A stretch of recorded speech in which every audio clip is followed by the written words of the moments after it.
May bisita ngayon yung... May bisita kami ngayon eh. Yun o. Pinaka-cute kong apo. Yung bisita ko ngayon. Si Isay. Dito siya naghapunan. Ang ulam namin, pinawalam ko sa kanya, yun o. Tilapia, saka fried chicken. Binilahan ko pa siya ng Dutch milk. Dito blero pa. Di ba, Say? Binilahan ko siya ng Dutch milk. Tapos pinabilang ko pa ng tilapia ang ulam at saka pritong manok. Mayroon pa siyang mayroon pang tobero ni Sayo. Mayroon pa. Ayun, bumisita sa lulo eh. Kaya Doon kay kagawad yan? maraming binigay sa apo.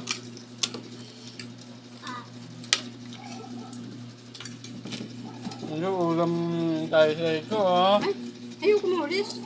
Yes, ay. Hindi ako kumakain siya. Saka kumain ni Isay eh. Saka kumain ng manok yun eh.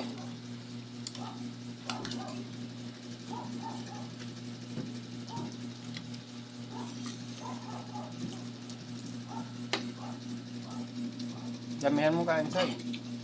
Para busog.